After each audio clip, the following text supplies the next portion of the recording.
was blind, but now I can. Yeah, calisthenics number 12.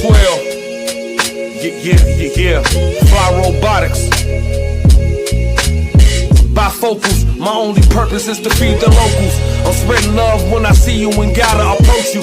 I see the goodness in you, I wouldn't John with you. I know you hustling for your family just to pay the fiscal. I see the God up in you, He bless your physical. While we navigating problems, the world is abysmal. Skip the one up, let's get it to the center. Your house is big as mine, we can always help each other. Affirmation smother, it ain't even cost me a dime to uplift my brother. What up, everybody? Welcome back to a new episode of Vulnerability is the New Sexy, the safest space for Black men to be vulnerable and be authentic. And today we're diving into a topic that that many of us try to avoid, but we desperately need to lean into, and that's accountability and forgiveness.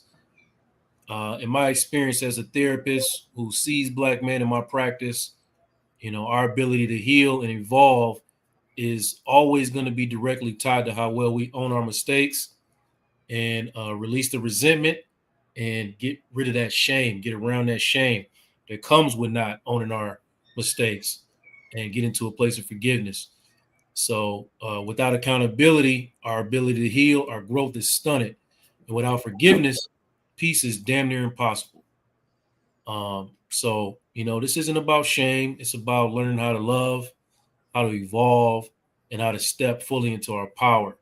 So I got some brothers with me today. Y'all all recognize Walter and Khalil, been here before. We got the big fella Dom with me, and Joe, my boy Joe is coming with me. So if I say Joe, I'm not talking to myself. I'm not saying my own name. It's just another brother on the show named Joe. All right.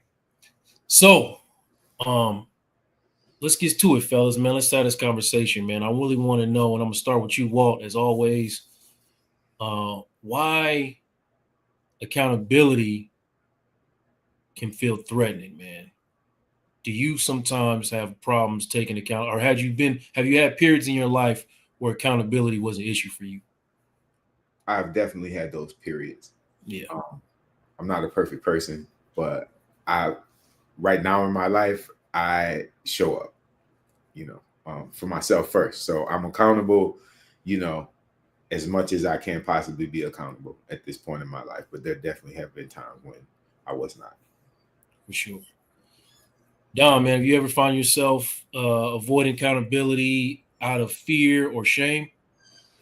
Yeah, I think a lot of times accountability usually takes some form of vulnerability, and so it can be hard to get to that point, especially if you don't feel safe in that space to be accountable for what it is you've done.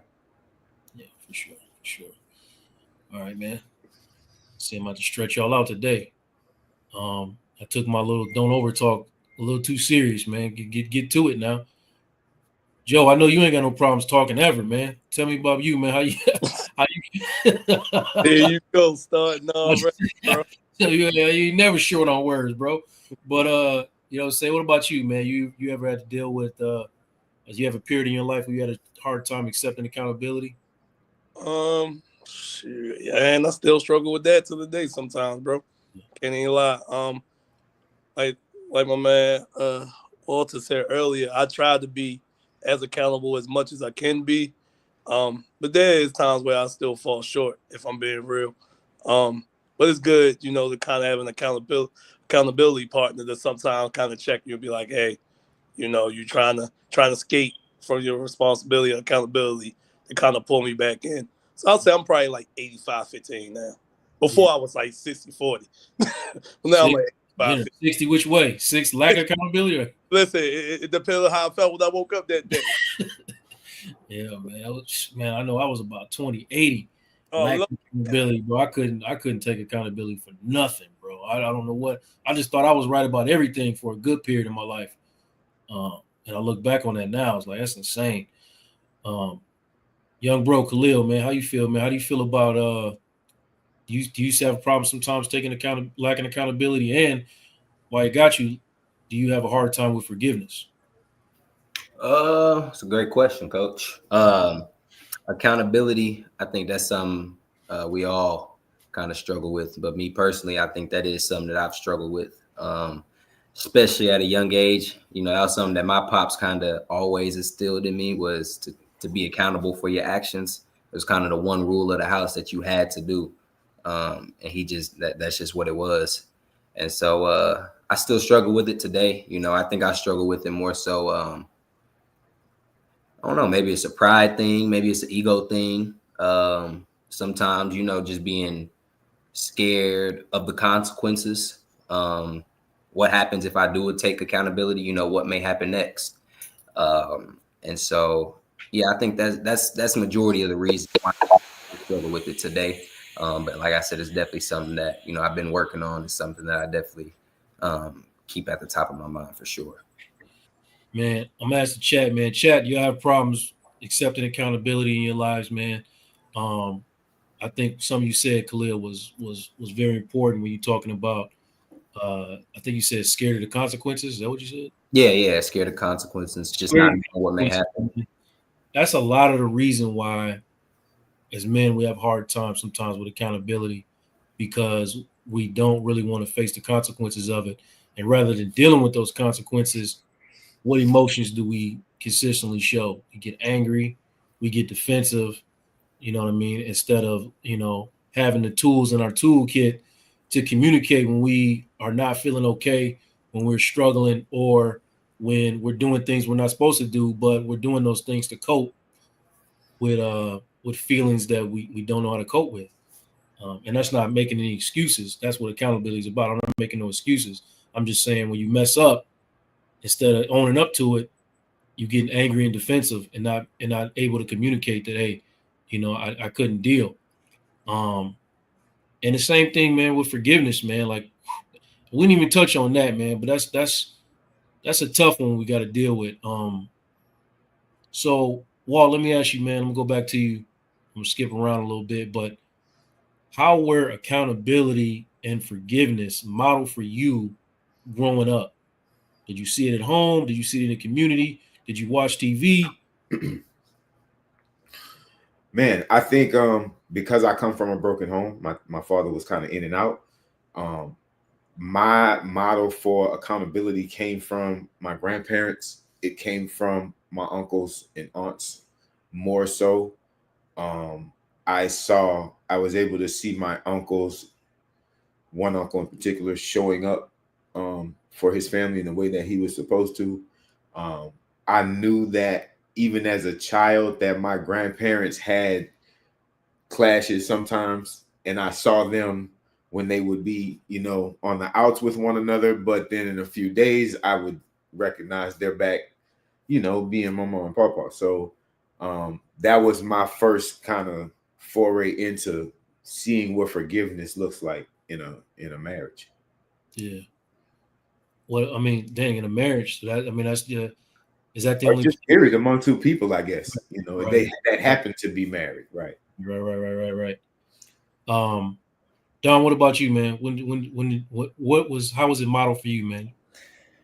I would say honestly, it wasn't probably modeled for me until I got to college, just because like same thing, kind of like a broken household, kind of weird. There was like 10, 11 people in the same house, so like not really seeing much of an example of, you know, what I wanted to be or how to do those things. So I think when I got to college and I was in sports doing football is kind of where I learned how to, you know, be accountable. Like once I made that commitment to football, like I had to be there at all the practices, all the meetings, just everything.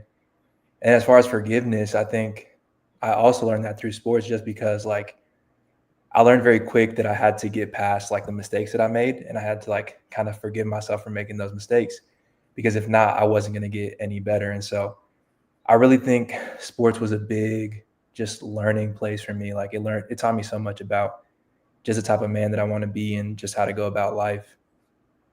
Yeah, yeah, it's true, man. So you feel like you didn't get it until you actually became a grown man. Yeah, no, most definitely. Yeah. So before, I mean, what was it looking like for you? Just a The way that I describe it is like I'd say I had a lot of like defense mechanisms and like kind of an autopilot. And I think my autopilot was just like be very surface level with people, smile, just be kind of, I guess, what people wanted me to be. And so that kind of kept me in this place where I didn't have to really dig deep into like my own emotions, how I felt about things, and who I wanted to be at that point. 100%, man. 100%.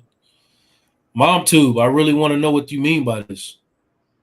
Stop asking people to forgive. I want you to dive deeper into that. Explain to me what it is that you're trying to say with that. I will say this. I tell my clients all the time, like not forgiving somebody is like eating poison and expecting the other person to die. It's not, it doesn't work like that, bro. That is, it's killing you, your inability to forgive. And listen, I'm not a perfect human. There are people right now to this day who I'm struggling to forgive. You say their name, I will spiral out. You know what I mean? But I do understand that forgiveness is necessary in order for me to feel whole. I have to internalize that and like analyze how I'm feeling in that moment. And I got to deal with that stuff. You know what I mean? I want to play a video. It's a little bit long, not too long, but it's kind of what I saw that kind of made me want to lean into this conversation. So we'll talk about it on the other side. I'm really, really proud of you. I'm sorry for the damage that I did. Please forgive me. I was emotionally and verbally abusive. I used you as a container for my rage. The rage against my own father.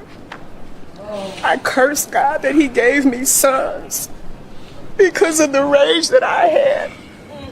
You are not responsible. You are not responsible for my rage, for my emptiness. And for 27 years out of my 64, I've been working on my own healing. The best gift that I can give to you. So you can see something different and be somebody different and do something different. And I'm really, really proud of you. I'm really proud. What do you want to say to her? I forgive you. Oh, I forgive you for. I forgive you for tearing me down. I forgive you for telling me you wish you could leave me after Daddy died. I forgive you for yelling at me every day, no matter how many times I came home, cleaning the house. I forgive you for every woman I hated because you hurt me. I forgive you for every time I hurt myself. I forgive you.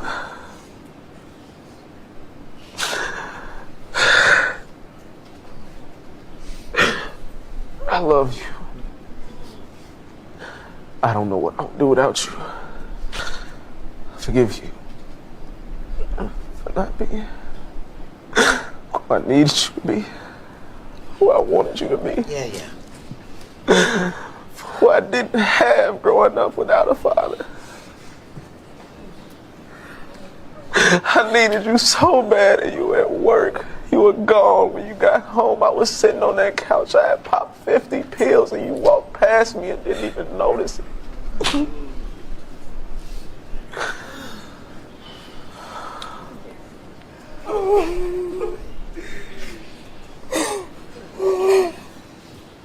I'm sorry.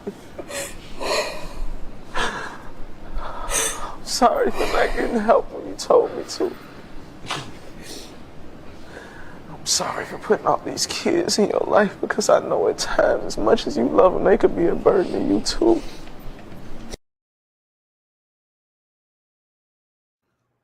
Now, me personally,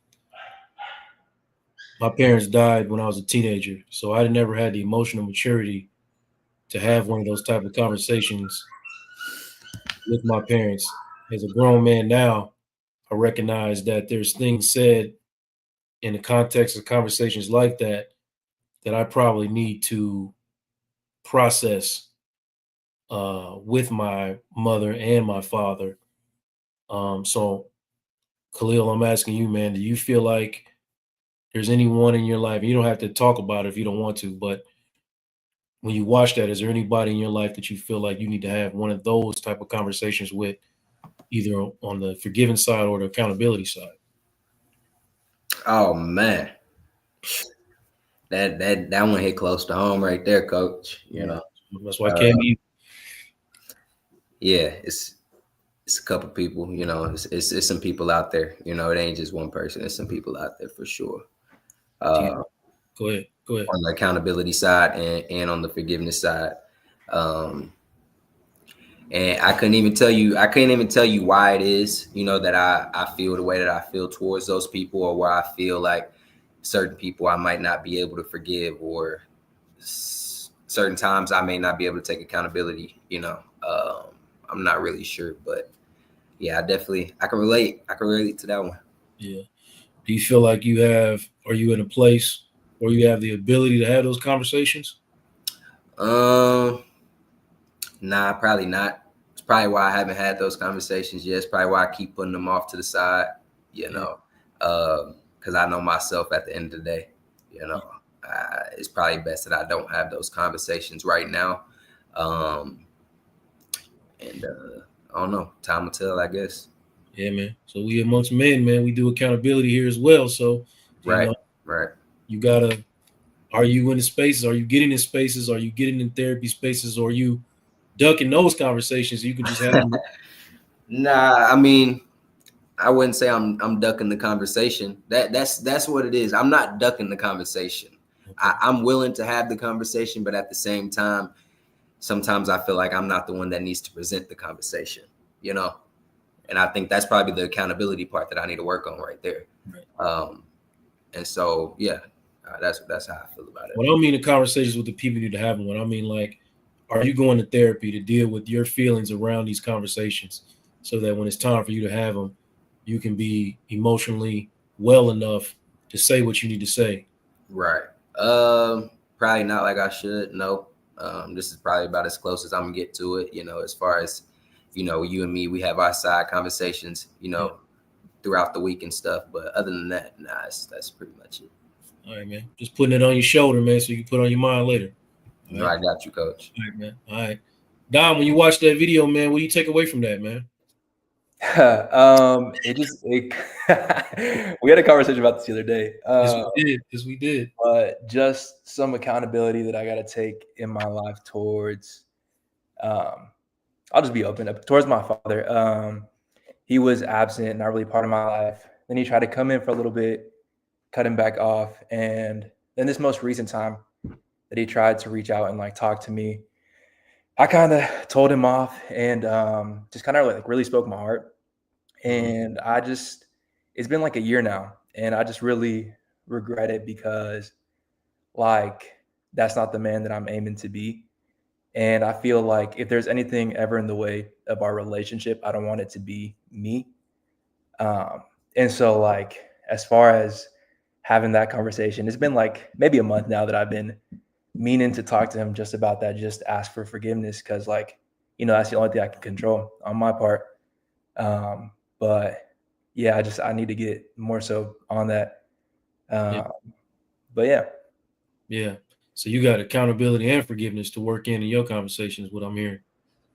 I feel like I've gotten through the part of forgiving him, because I feel like it's a daily thing. Because like, you know, there is the truth that he wasn't there, and that affected me. And so like, it's hard when I'm having a bad day, or like when I'm struggling with something, to not think about, you know, the fact that he wasn't there. But the truth is that like, I have the ability to let that go, and everything happened for a reason and for a purpose. And like, because of that, I am the man that I am today, and like the man that I'm also trying to be. So like, the accountability part plays into that, to where I also have to, you know, respect him as a human being and still choose to forgive him. Cause like, you know, that's where I have power in that situation. Yeah, 100%, man. I thought you hung up with me and made that phone call, man, but I see you. I tried. He didn't answer. So it wasn't like I didn't. Cool. Yeah, man. I look at that, man, and I think about the accountability that my father has for being absent, but the conversations that I would like to have with my mother too about certain things around that topic, and like, you know, some certain things that played out in her life after that we never got a chance to talk about. You know, the men she chose afterwards, and how they failed her and failed us. you know, the way she showed up, you know, from that moment on, you know what I mean? It's things that I'm thinking about. And it's funny how God worked, man, because I saw that and I didn't really think about. I picked this video before I picked this panel, and it's crazy, man. And my brother Joe is here, man, because I think we had a conversation similar to this too, man, not too long ago, man. So when you watch the video, bro, what comes to mind for you? No, it's funny because for Dom, he remind me of what I'm going through with my 20-year-old son right now. It's almost like splitting image, right? Like it's the same concept of he feel like, hey, I left him about a couple years ago to come move to Texas, and you know our conversations have been a lot rocky in the last maybe year and a half, and a lot of it is him saying to me like, "Dad, you left me," and to your point, Joe, being accountable is like, dang, he right. I did leave him. I didn't leave him per se because I didn't want to be with him. I just left because he has siblings, and you know I have a family, so I'm like, okay, I feel like this is the best decision for my family, and you're older now, and so hearing you talk about forgiveness, right, Dom? This is a question I have to you. What's the main struggle you have in forgiving right now when you know, let's just say hypothetically, you knew your father wanted to be there, or he was there at some point, and like you said, he was in and out. But you know his heart isn't a bad heart. You know, maybe in a different lifetime, y'all could have had a perfect relationship, but you don't. So what stopped you from being like, you know what, that's still my pops. He a part of me and I'm a part of him. So how do I get over that hump to really forgive him? I think that's a hard question just because I mean, I think I get most frustrated with him whenever I'm struggling with like my anxiety or I get depressed. And I think those are the moments when, you know, I do think about him the most because like I feel like a father from what like I've learned from scripture and just like my own relationship with God is like a father is loving and a father is present in all situations. And like that's something that he wasn't. And like I didn't meet him for the first time until I think I was 10 and then like 10 or 12. And then I didn't see him again until like I was 18. And then like there was no contact in between those times, or it wasn't like he was checking up on me. So like a total maybe saw him 4 times. And I think the most recent time that I had seen him, it was because I had texted him and then I tried to be intentional about that relationship and he just kind of like just let me down in a sense. And so I don't know. I feel like the thing that really motivates my forgiveness is like my relationship with God, because I know like that's really where healing is. And I don't want to, I guess, hold on to it. Like Coach Joe was saying, like not forgiving is like drinking poison, expecting somebody else to get hurt. Like there's no reason for me to continue to hold on to that because it only affects the person that I am being. And so, you know, I want to be the best person I can possibly be. So I got to let go of that. And, you know, I guess the part that also plays into that is he is a human and like every human has struggles. Every person has their own things. And so like he probably went through some trauma. He probably experienced things that, you know, I just don't know about. And so like I try to take all that stuff into account, but I don't know. There's layers to it because like those things did affect me. And so Yeah. just trying to be understanding. Yeah, man. There's grace to be had. You know what I mean? Like lived experiences is so different, but at the same time, this thing happened to me. You know what I mean? Like I understand something happened to you that put you in a position to like not want to be the man that I needed you to be, but I still needed you to be the man that I needed you to be. You know what I mean? So I have to deal with those emotions, and that's just what it is, you know? Mm. I looked at it the same way, man. I looked at it the same way. Walt, man, I know it's a lot. Man, there's so many things, so many areas of your life, man, we could touch from that, just from that video alone, man. But I don't know, man, what's on your mind? I see you unmuted yourself like you had something to say, man. So Nah, man. The dogs were barking. I didn't want to disrupt the show. So that video was heavy, man, and it was really it sparked a lot of thought about a lot of different relationships in my life, and from both angles, like from both sides. I'm having similar struggles. Well, I won't say I'm having those struggles. Maybe I'm having them with myself and my ideas about my accountability for showing up for my kids early on in their life, right? So I'm dealing with a lot of that now. But on the flip side, like speaking for my own experience, my relationship with my mother was not like the one in the video, but I could use that kind of space with her. But it's a situation where I know I can confidently say I'll never have that, right? I'll never have that space with my mom. So that's something that I deal with, with her accountability for the way I feel, even as a 49-year-old man still. So yeah, man. I did a consult right before we jumped on the pod with the 17-year-old boy who basically came into this. It's crazy, man, how God worked. He came into the thing is like, basically, I'm struggling with the fact that my biological father won't, do what he has to do. You know what I mean? And I kind of told him, like, yeah, I understand what that is. And, I've been through that. And one of the most difficult things you'll ever have to do is forgive somebody for something they never plan on apologizing for. Yeah. You know what I mean? Like, so hearing what you just said kind of made me think about, man, I wasn't even connected, and I was having that conversation right before we got on.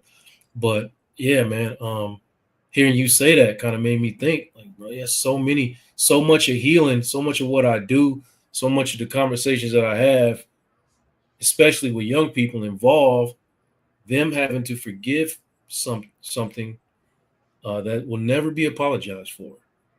It will never be apologized for. So, but the cost. Go I do ahead. question because it's crazy how this conversation moving, right? Because when I reference my oldest son, that's something that he spoke of to me because he asked me that.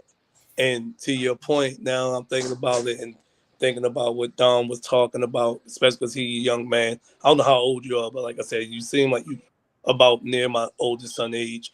And he said, like, Dad, you don't even want to apologize for the hurt that you have done to me. And it was hard for me, bro, because at the end of the day, I was trying to be a day one dad, right? Like in my mind, I'm like, I'm doing the best that I know how to do to be a father, and that probably wasn't good enough for my son sometimes, right? So it's hard to hear you, and Walt, you probably understand what I'm saying. It's hard to hear that you tried your best and your best ain't enough right. from your own child. Like Yeah. that's real. That's like a slap in the face. And at that moment, I ain't gonna hold you. Like we got into an argument because for me, I felt like you being ungrateful. Especially and to make a long story short, because he has other siblings and their father wasn't active in their life as I was in his. So I'm like, you have an example right here, but of an active person. And as much as you know, as much as how active I was, it was hard for me to accept that there were times that it wasn't enough to him. Mm-hmm. And I think that's the part right now I'm struggling with on honestly forgiving my oldest son, bro. Like we haven't, as you know, Joe, like I said, the relationship been rocky. We used to talk all the time. And now we going like months without even talking. Like my birthday passed in February, he didn't even hit my phone. Which never happened, like I said. So I'm struggling with forgiveness right now with him and just saying like, yo, he's still a kid. You know what I'm saying? Like, yeah, he's 20, but he's still a kid. Yeah. And it might take a couple years for him to, see the other side, to see like, yo, I'm not this bad guy. I'm not, I wasn't always there, but there was reasons why I wasn't always there. Or you're right, there were times that I should have been there and I just wasn't. And all I can do is ask for forgiveness, right? Right. Nothing else, because what already happened has happened. We can't change the past, and I'm trying to be accountable, but it's almost like he won't allow me to be accountable for it. So, to your point, Walter, it's a heavy weight on my shoulders that I'm carrying around that I'm trying to put down, and I don't really. Sometimes I know how to put it down, but sometimes I ain't gonna lie, Joe. Like, man, I used to almost cry about this stuff sometimes, man, because it used to be so heavy on me. So I didn't mean to go long winded, but it just, I just felt like saying it just to be transparent so that people know like it's a lot of us older black men that go through this and we want our young men, because we got 2 young men on, to know that we care about y'all, that we love y'all, even when we don't know how to show it. Right. Even when we don't know how to say it, we Right. really do. And I'm saying that too, specifically the Dom, that you pick up that phone, man, and call your father. Because he may not have known, you know what I'm saying? He may not have had the tools. Even when you reached out to him the last time, realistically, mentally, he might not have been ready, bro. But he might be now. And you got a whole future ahead of you, man. You're a bright young man, man. Just don't let your fear hinder something beautiful you can build, man. Yeah. So I'm gonna say this because first of all, going to what you're talking about, we got to understand perspectives, right? We got to understand lived experiences. So when you have 2 people coming in a conversation and you feeling like you're doing the most and he feeling like you're not doing nothing, the disconnect is in the emotional triggers. So something that y'all are not understanding about the way that y'all have both been raised or the way that y'all both grew up and y'all lived experiences is not connecting. And you know what I mean? Like you have to, both parties got to be willing to go into the conversation and understand where that disconnect is happening at, you know? And second thing is difficult, man. That's why I struggle always. I always preference saying anything. Like I hate giving advice because like you gave that advice to Dom, but like because you saw yourself in his situation, but it's not the same, right? It's not the same. Like you out here saying these things, and his father is more than likely not. You're right about one thing. He's probably not ready, right? He's never been ready to have that conversation. And a lot of it probably has to do with, you know, Dom's 23, 23 years of just straight shame. You know what I mean? Just straight shame, knowing. I mean, you're not nobody is ignorant to the fact that, you know what I mean, that you know what you're supposed to be doing as a father, whether you have that built-in understanding or connection to be a father. You know, some people inherently just don't develop that, right? But you consciously know that you have a son in this world and you have not provided or done anything or been present at all in your son's life. So a piece of you don't go around telling people, oh man, I got a son, I ain't never did a damn thing for him, you know what I'm saying? And You're right. you don't do that. So because you ashamed of it, you know what I mean? There's no way he's walking around telling people I have a whole son in this world that I've never done a damn thing for. And by the way, he turned out to be pretty good. You know what I mean? So it's just a lot. It's a lot in what you're saying, man.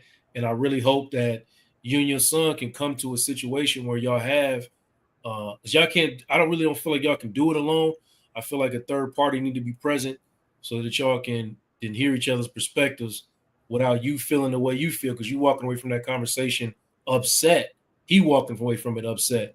There's a disconnect. You know what I'm saying?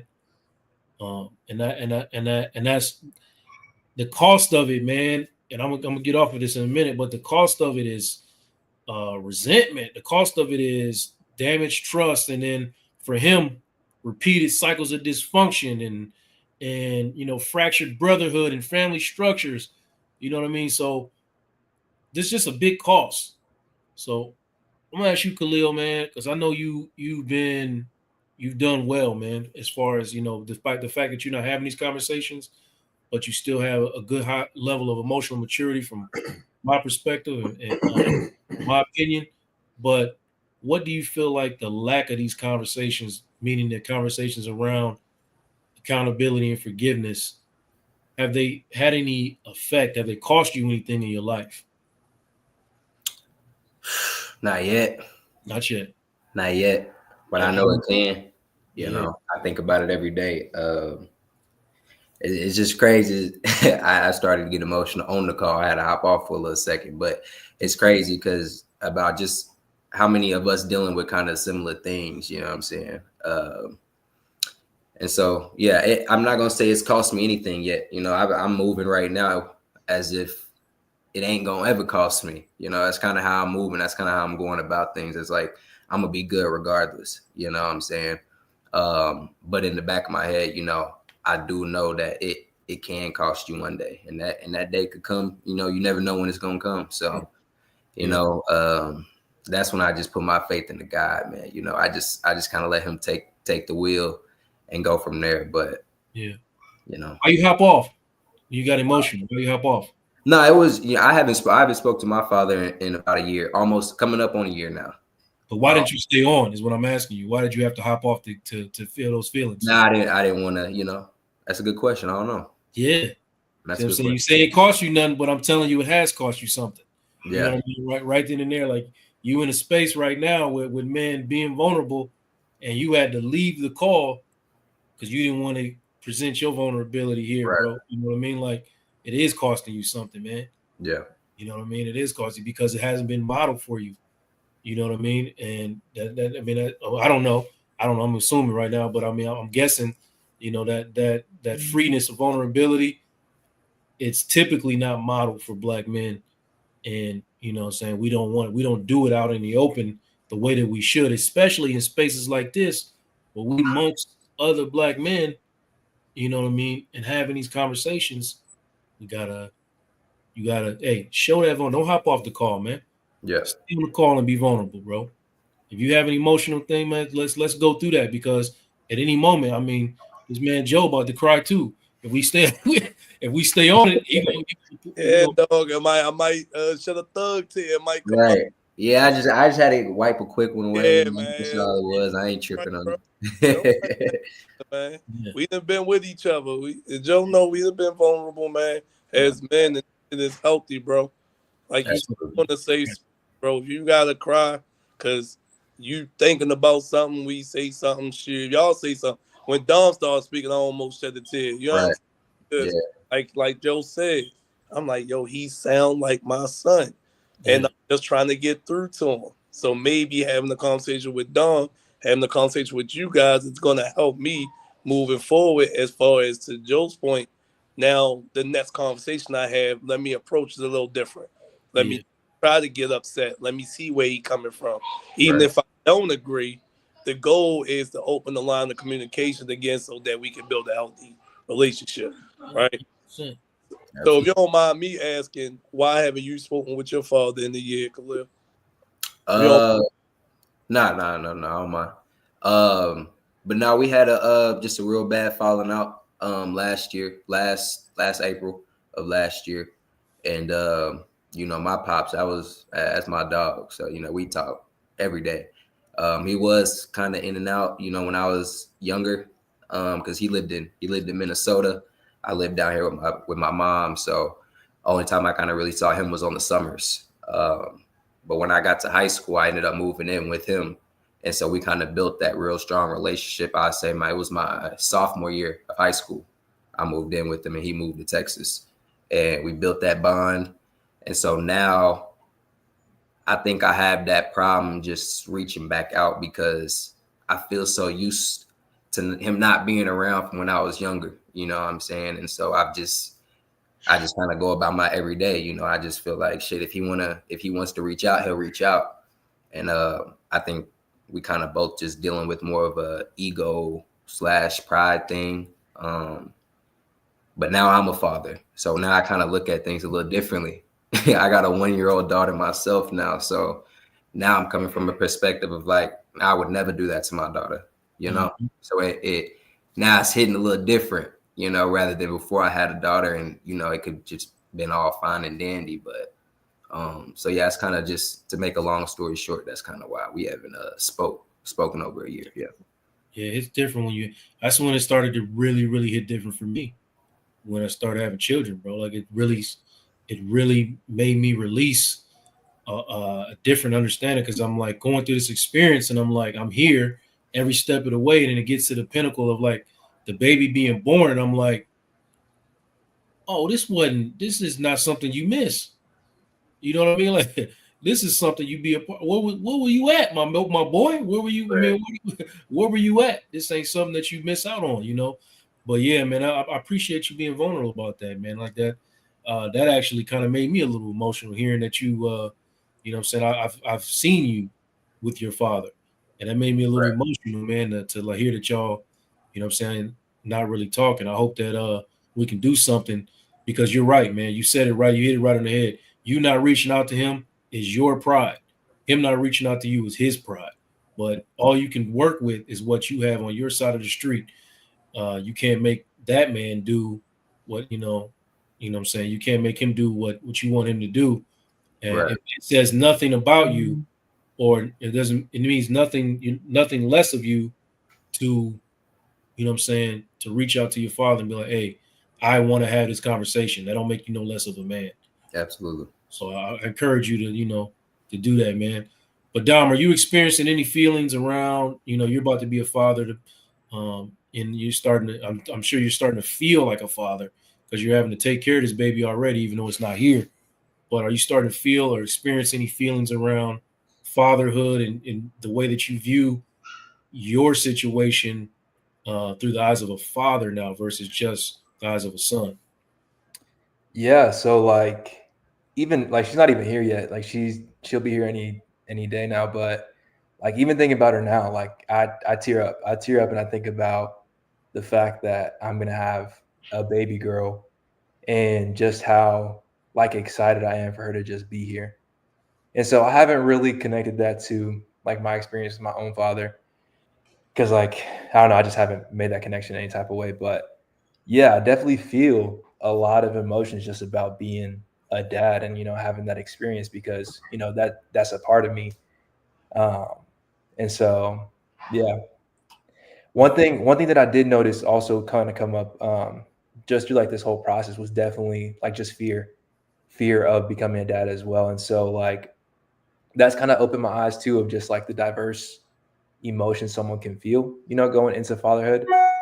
100%. Uh, but yeah, I just try to be open minded. Like even hearing Joe talk earlier about like his experience with his son, and how he mentioned like how my father may not have all the tools to have that conversation, or just that maturity or understanding. Like even that was helpful to trust, kind of I guess see the other side of what could have been. But yeah, it definitely is different, stepping into that fatherhood role and being in that position. Man. Um, yeah, man. It does make a difference, man. It does change your perspective. But that fear that you touched on, before I let you move on, man, I really want you to go deeper with that, man. Talk to me about what's surrounding that fear, what feelings are going with it. Yeah. So fear's like always been a big thing for me, and that's where like my anxiety kind of stems from. It's always been like what people think about me, and it ultimately comes from that idea of like not feeling like I'm enough, which I feel like connects also to the fact of just like my home situation and like my father on top of that. But yeah, I think really that's the fear that I feel whenever I think about being a father is just like not measuring up to, I guess, what it means to be a father, and at the same time what it means to be a husband. um and then like we were even talking about the other day, like I think that also plays into like not having enough grace for myself when I do make mistakes as well. 100%. um, but it's just kind of like a bunch of like intertwining things. But yeah. Yeah. And I always wonder how deeply you understand your anxiety, how illogical it is most of the time. Like Yeah. it's not rooted in anything real. You know what I mean? But Yeah. I'm glad that you are, what I'm saying, having these processes and dealing with these emotions before you, become a father. You just became a husband less than a year ago, and now what I'm saying, you got a lot to process, man. Because I mean, we ain't gonna get into it, man, but that's a lot to process, man. I'm gonna go to Walt, man, because I know you always processing, bro. I don't even have a question for you, man, because I know you I know you always internalizing and taking things in, man. Whew, man, Speak, it's, brother. it's so much, man. Yeah. Honestly, man. So I'm just gonna start here, bro. You know, my situation with my kids it's different from Joe's or Dominique's. And a lot of the pressure that I feel now, they're grown, right? My boys are grown men, right? Um, I still have not forgiven myself for the way that I was. Um, and so now it makes it difficult for me to choose me because I feel guilty again in the same ways, because now I'm like, well, that's obviously me choosing me, but like, how are they viewing that now as grown men? Are they expecting me to choose them now because at one point I didn't choose them before? So it's a heavy this whole conversation, man, it's heavy for me. Yeah. Guilt, man. When you say that, man, what comes to mind for me is about fatherhood, especially when they get to be around 14 on up. Literally, just damn near about the whole thing is just about guilt. It's just about guilt, man. Like, you just feel guilty for every damn thing, man. Like, they, you know what I'm saying? They come out and they got, yesterday's socks on, man. You feel like, where did I fail you, son? Where did I fail you where you don't feel like you got to change your socks every day, man? Like, oh, damn, I didn't do none of this right, man. Where's my manual? You know what I mean? Like, for me, I got a huge, let me see, 15 to 20, like 7-year gap in between my sons. And man, I feel away because they both got a different father. You know what I mean? And I feel a little guilty about that. You know what I mean? Like, it's like I can't even, sometimes I have to remind myself that they are two different human beings, first of all. And I was two different human beings when I was raising them. Like, I wasn't the same dude for my older son that I was for my younger son. I wasn't as emotionally tuned in for my older son that I am for my younger son. But at the same time, I was way more present for my older son than I am for my younger son. As strange as that is, you know what I mean? Like, because I was spending so much time with him, but it was just a regular thing. Like, he was literally part of my everyday activity with my older son. So my younger son, he does his own thing. He doesn't do the same things my older. So it's just all of these things that go back and forth in my mind. And listening to you talk, Walt, I'm like, yeah, man, the whole thing is about guilt.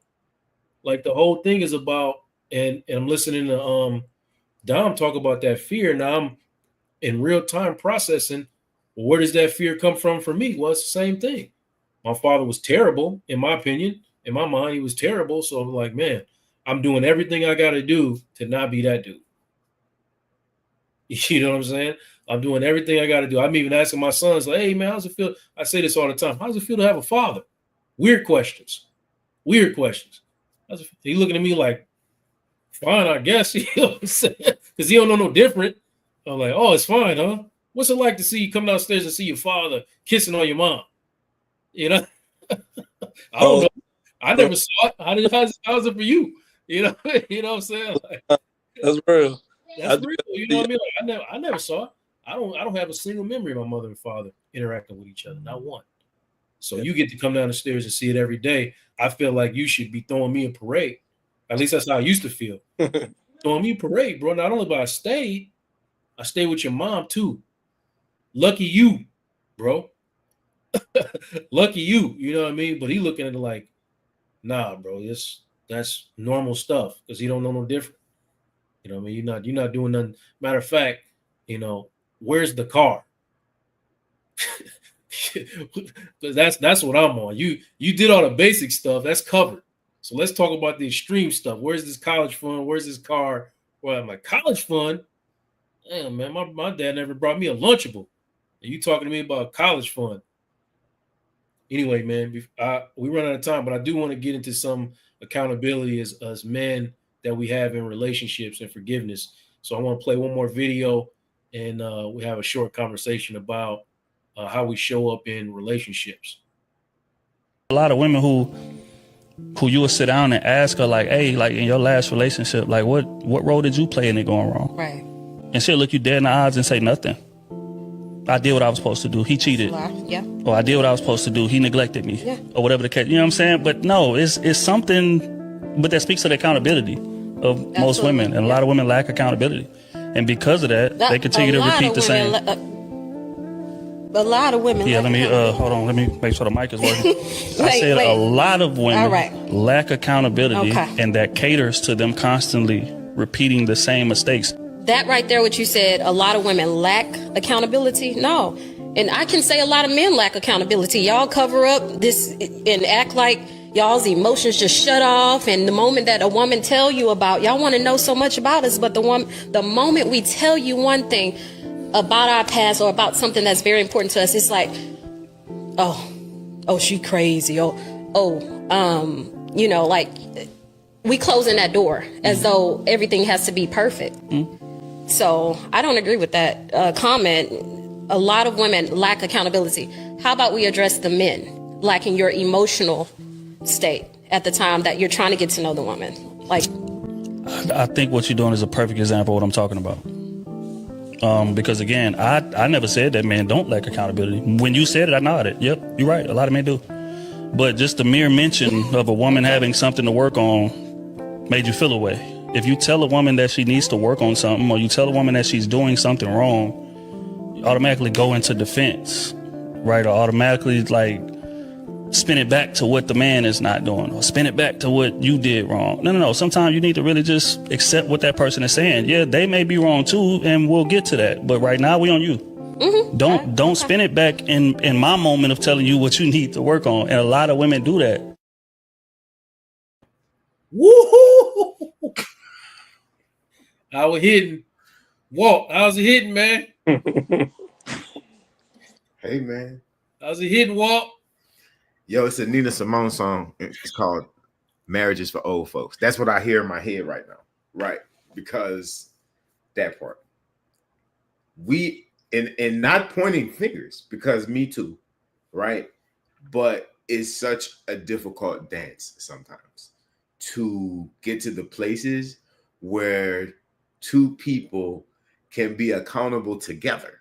Right. Because maybe you get one that says, you know what? That's my bad. That's my bad. So now the other person feels like, I told you so. Right. So now they forget that, yo, there's some things that you need to be accountable for too.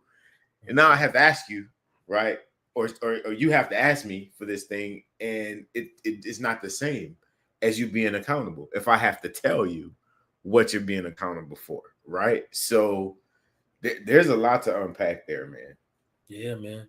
There's a lot. And the question becomes, honestly, how do you deal with somebody that's not taking accountability for their stuff, especially when you start the conversation with, I need this from you. I feel a certain way when you do this thing, and it's automatically flip back on you to the point where you're not even taking in what I actually need in that moment. And you're like, well, but you need to do this, this, and this.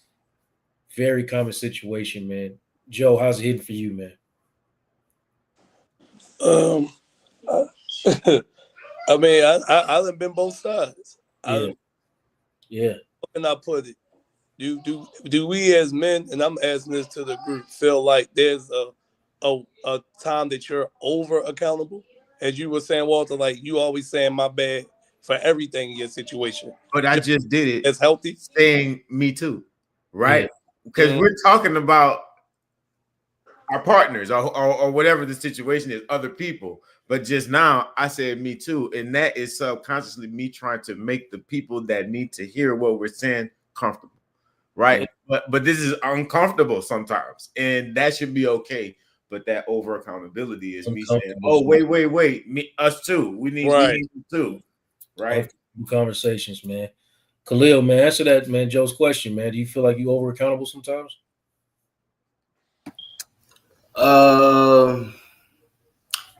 Yeah, I do. Honestly. Yeah, sometimes I do feel like I am over accountable. But then again, sometimes I do feel like I may need to take more accountability. I'm kind of on both ends. That's something that I'm really trying to work with. Now, I think the problem that I more so have is addressing the accountability, kind of expressing what it is that I do need from whomever it may be. I think that's the problem that I'm having, which is why I'm having the problem of them having a hard time to accept accountability as well. If that makes sense, if y'all picking up what I'm trying to say? Yeah. Do you do both things because of what Walt said? You trying to avoid uncomfortable spaces, so you just either overtake accountability or you don't take no accountability at all I because mean, yeah, sometimes I overdo it just so we can avoid those conversations, and I just say, yeah, I take it. Sometimes I may just feel super firm in what I'm feeling at that moment, and I feel like you need to take accountability right now. And if you're not, things may spiral or things may not work out.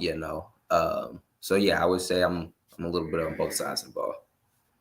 but you, big fella.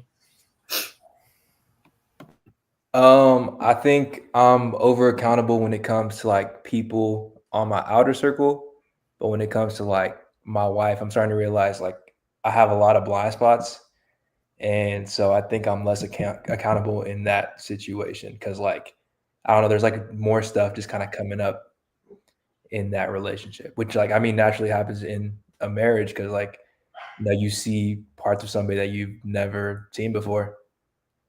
Mm-hmm. And Certainly that was do, a man. very mature and astute thing you just said. Like that whole comment, right? Man, I was just thinking the same thing. I said, I wish I was this astute at his age. Right, Dude, right. I'm 40 and I'm still struggling with sometimes my wife saying, "Hey Joe, you said you was going to put that TV up. Yeah. It's Wednesday. You told me you was going to do that last Wednesday. Right. Man, I'm busy. I got blah, blah, blah, blah, blah."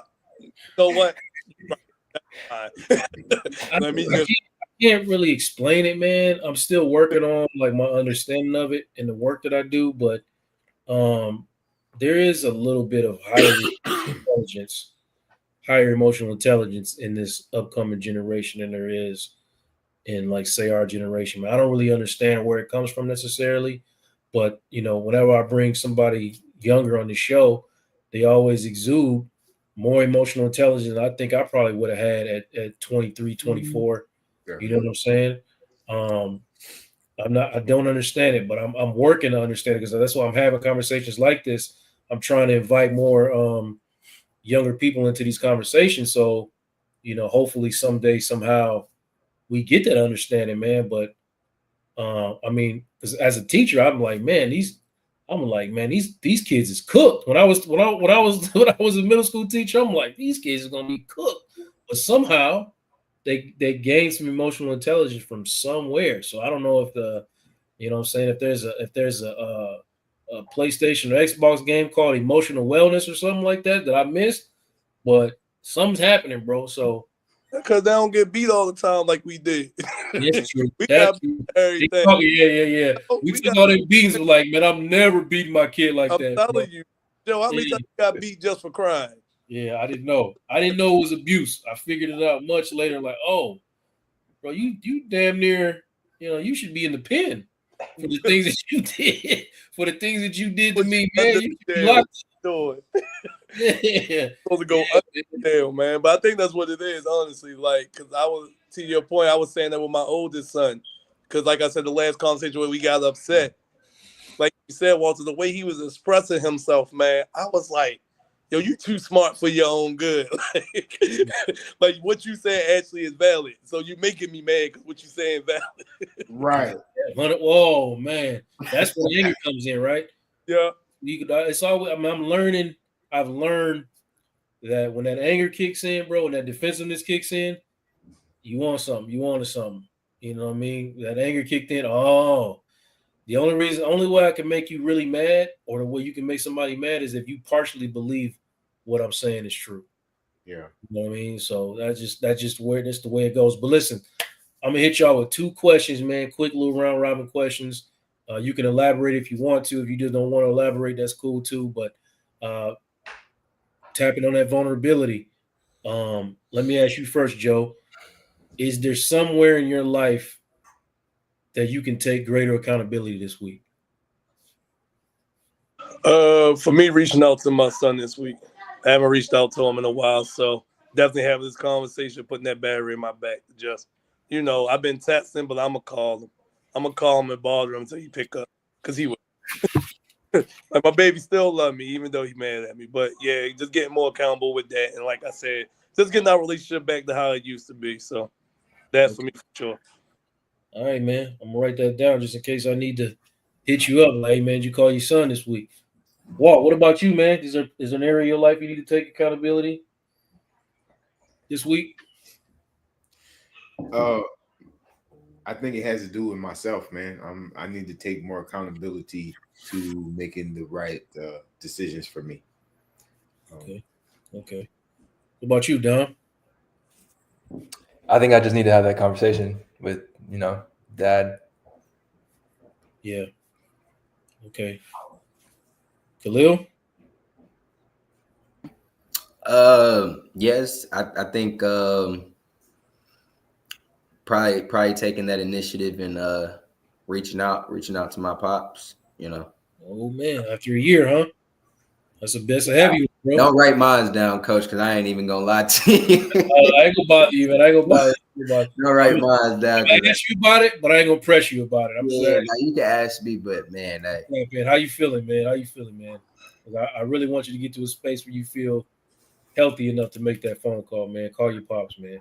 for Because sure. like I think that was Joe said it earlier, man. He might not have it. He might not have it, bro. And he might need you to have it for him. You know what I'm saying? And the last question I'm gonna ask y'all, man, is um, what, who or what do you need to forgive to give yourself a little freedom, man? Who or what do you need to forgive to give yourself a little freedom? And I'm gonna start with you, Khalil.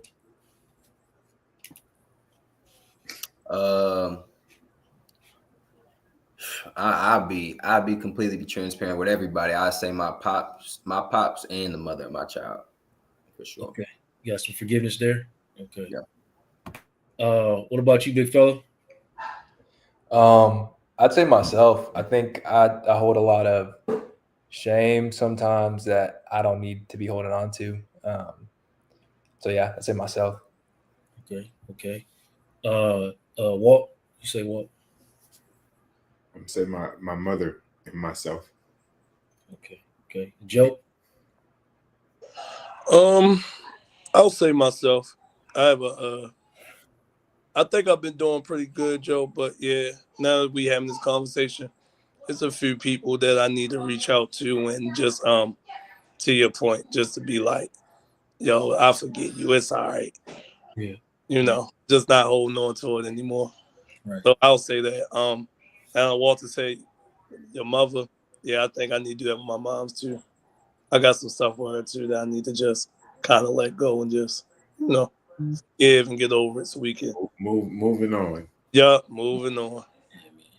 I don't want to exclude myself, man. I know that I've been struggling this week with accountability and forgiveness from my young niece. Uh, just moving on in her life, doing great things, and I'm not a part of it, and I'm upset about it in a real way.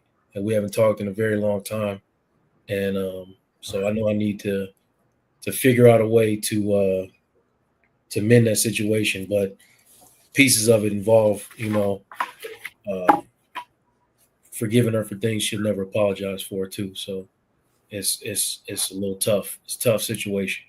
So, but I didn't want to, ask you to do something I wasn't willing to do myself.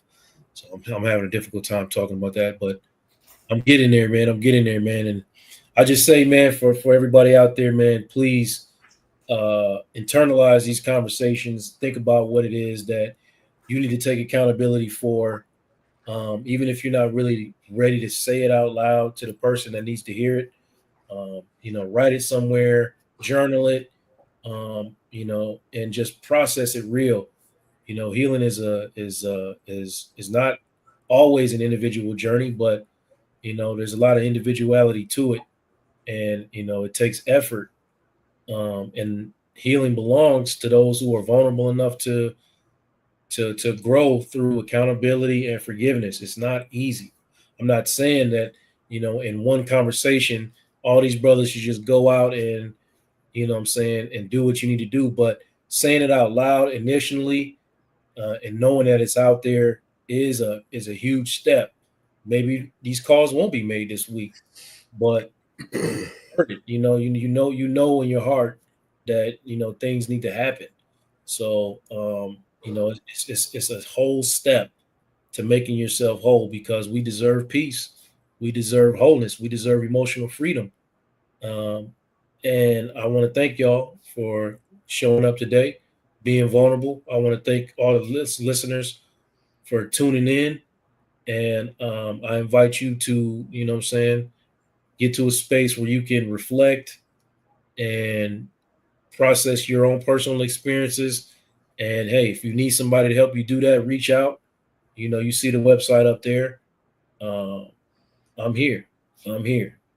But until next time, man, like I said, I almost never want to do it, but I'm damn sure glad I did. Appreciate y'all, brothers, man. I really do. Appreciate you, Joe. Thank you, man. Man, for sure. For sure, man. Y'all have a good night out there, See you, man. Coach. See y'all. All right, fellas. Yeah.